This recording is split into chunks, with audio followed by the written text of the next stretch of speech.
Hi, How are you? I'm wonderful. How are you doing? I'm good. Wonderful. I'm Lauren from Young Entertainment, and we focus on masterclass moments for young adults in the industry to inspire them ways to get involved in their Okay, crafts. let's Uh, do it. let's do it. Let's dive in. So, the Smurfs are described as being three apples high. Was there a fruit that you would use to best describe Mama Poot? Probably one pomegranate. One pomegranate. That's a good one. How do you get involved in a project like this? Was there a certain audition process?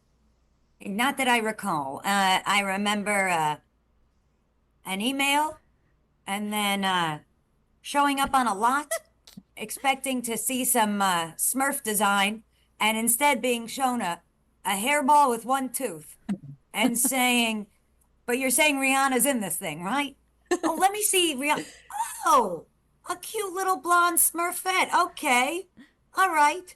Uh, you're on, you maniacs. And then we went and recorded Mama Pooh.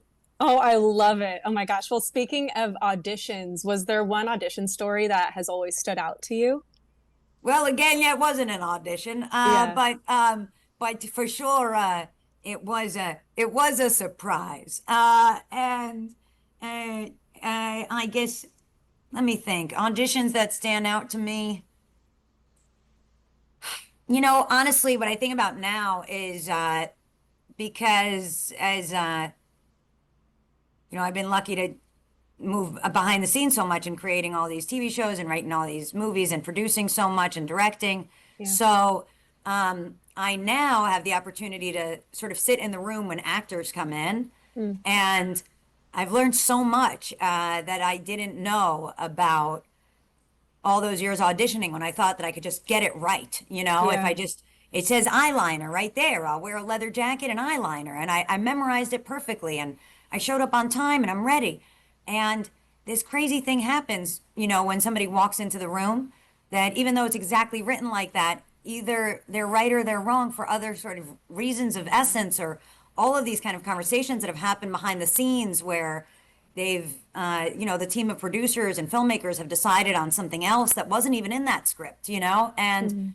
uh, it just makes me so compassionate for, little me out there thinking I could just get it right. And this kind of whole fantasy story that I would attach to something and, realize that, okay, maybe she was kind of a cool, tough girl in a Scorsese movie, but not on that episode of CSI. They just Yeah. meant sort of like, you know, uh, I don't know, like a spray tan girl. They didn't really mean she had lived through it. I know when I learned it also in person, as there's that movie, what's it called, Wild Things, with Nev Campbell and Denise Richards. Uh, and in the sides it said slick your hair back like a Robert Palmer girl. So I did, but I was probably only 16. Uh, there was no, I probably came in there like a comedian, but I was really serious about it because I was getting it right. And it's such a relief to kind of transition over to the other side and say, oh my God, this person is amazing. I'm going to remember them for something else. But in many ways, it was the lesson of run your own race, because the things that are meant for you are meant for you. And the ones that aren't have got sort of nothing to do with you. So you don't have to really fight that hard.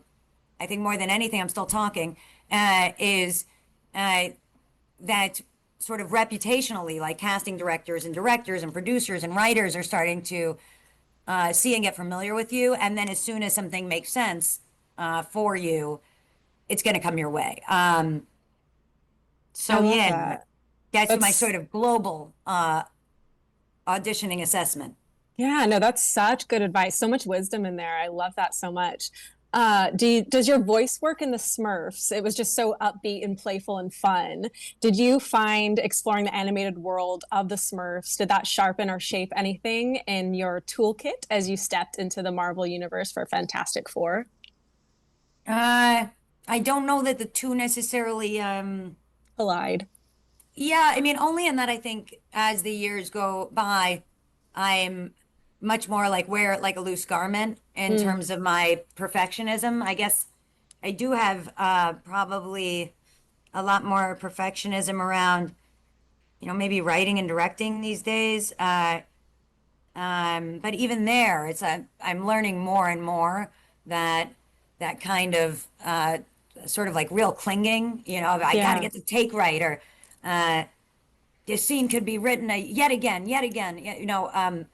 I think that, I'm grateful to have a lot going on because it sort of right sizes everything in a way. Like you can't take any of it too seriously. And I think I always love being in an ensemble, in Yeah. Smurfs and in Fantastic Four. And yeah, I probably shouldn't be talking about this other movie here, but Bad Guys 2, which I love also. It's just, I love being a part of a team, I think. And realizing that it's kind of the sum of all of our parts in a way. Yeah. It's not, I think there's sort of a false belief when you're newer to something that it's all on my shoulders, and starting to realize, no, it's also the director and the sound design and the other characters. And also as scripts change and stuff, that's not all, sort of like lose a little bit of the self-centered experience. Not to say, we're not all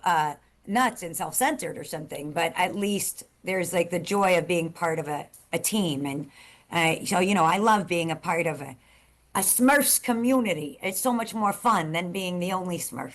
Yeah. It's such a good reminder. It's a team Yeah. effort for sure. Well, thank you so much, Natasha. I really appreciate you taking the time. Thank you. Nice to meet you, Lauren. You as well. Have a great day. Thanks.